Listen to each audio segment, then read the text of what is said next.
দাগনভূঞা বাসের জন্য সুখবর নিয়ে এসেছে দাগনভূঞা মা ও শিশু হাসপাতাল।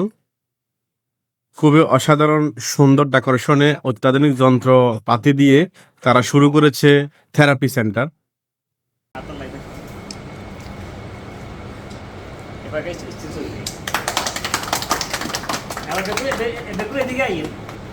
আপনারা যারা থেরাপি নিতে চাচ্ছেন, থেরাপি নেবেন, তারা অবশ্যই একবার মা ও শিশু হাসপাতালের নতুন সংযোজন থেরাপি সেন্টারে এসে ঘুরে যাবেন।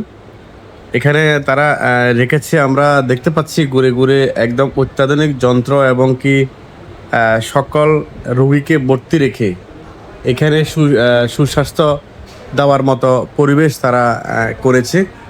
আমরা অনেকক্ষণ এখানে রয়েছি এবং কি আমরা দেখেছি এখানে অনেক যন্ত্রপাতি দিয়ে তারা থেরাপি সিস্টেমটি চালু করেছে এবং অত্যাধুনিক যে যন্ত্রগুলা থেরাপির জন্য প্রয়োজন হয় সব যন্ত্র আমরা এখানে দেখতে পাচ্ছি। আপনারা যারা থেরাপি নিতে ইচ্ছুক বা ডাক্তার আপনাকে থেরাপি নিতে সাজেস্ট করেছে, তারা অবশ্যই মা ও শিশু হাসপাতালে এসে ঘুরে যাবেন এবং এখান থেকে থেরাপি গ্রহণ করবেন।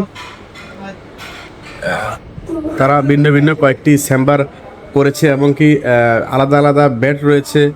বেডের পাশে তাদের যন্ত্রাংশ রয়েছে। খুবই সুন্দর একটি পরিবেশে তারা থেরাপি সেন্টার চালু করেছে।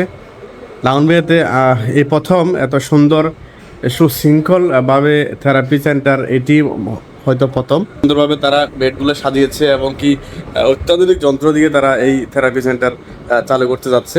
আজকে থেকে উদ্বোধন হয়েছে এই থেরাপি সেন্টার। আপনারা যারা থেরাপি নেবেন এবং কি ডাক্তার সাজেস্ট করেছে থেরাপি নিতে হবে, তারা অবশ্যই একবার এই প্রতিষ্ঠানটি ঘুরে যাবেন। আশা করি এখানে আপনার পরিবেশটা ভালো লাগবে এবং এখান থেকে আপনি সুস্থ হয়ে ফিরবেন, আমরা আশাবাদী।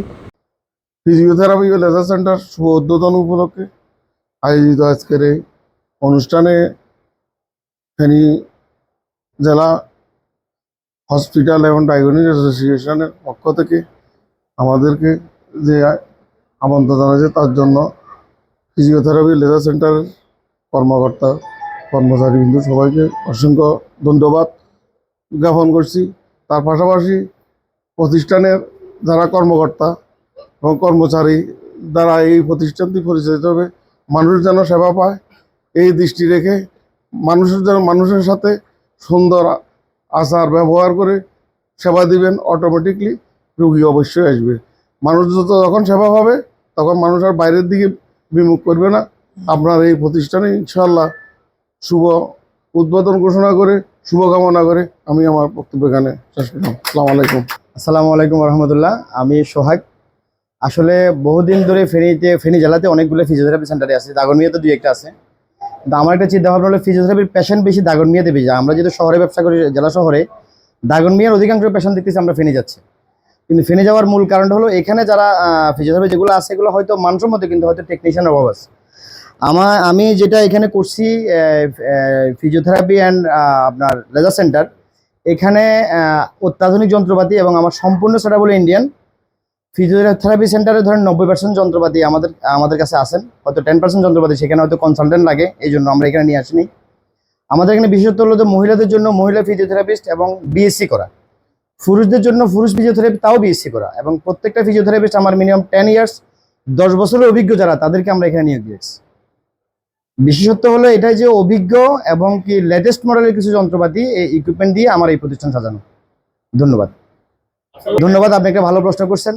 গরিব, আমরা সবাই কিন্তু গরিব, কিন্তু যে অসচ্ছল, যার চিকিৎসা সেবা ব্যয় করার মতো তার ক্ষমতা নেই, সেই রোগীর জন্য এখানে অবশ্যই চিকিৎসা সেবা ফ্রি, প্লাস যদি তার বাড়ি যাওয়ার গাড়ি ভাড়া লাগে সেটাও প্রতিষ্ঠান বিয়ার করবে ইনশাআল্লাহ। আসসালামু আলাইকুম রহমতুল্লাহ। আমরা নতুন আঙ্গিতে আলহামদুলিল্লাহ ফিজিওথেরাপি সেন্টার চালু করছি। মানুষের সেবা দেওয়ার আশা রাখি, যেন ভালোভাবে সেবা দিতে পারি। সবাইকে অসংখ্য ধন্যবাদ। আসসালামু আলাইকুম রহমতুল্লাহ। উনি হলো ফেনী জেলা hospital private hospital diagnostic association মালিক সমিতির সভাপতি। ওনার নাম হলো আব্দুল মোতালেব হুমায়ুন। আর আমি হাফিজুর রহমান। আমি ফেনী জেলা প্রাইভেট হাসপাতাল এবং ডায়াগনস্টিক সেন্টার ওনার্স অ্যাসোসিয়েশনের সদস্য সচিব। আর আমি আমার একটা ব্যবসা প্রতিষ্ঠান স্যাভরনের আমি সিইও হিসেবে আছি। আর আপনাদের আজকের এই যে ফিজিওথেরাপি ও লেজার সেন্টারের আমাদের ওনার্স অ্যাসোসিয়েশনের পক্ষ থেকে এবং ফেনী জেলার সমস্ত রোগীদের পক্ষ থেকেও আপনাদের শুভকামনা আমরা অবশ্যই ব্যবসা করবো, সেটা সেবার মাধ্যমে ব্যবসা হবে এবং মানবতার সাথে ব্যবসা হবে। ইনশাআল্লাহ। আপনাদের শুভকামনা, আপনাদের জন্য দোয়া রইল। ভবিষ্যতে আপনার উত্তর সাফল্য কামনা করি। ধন্যবাদ।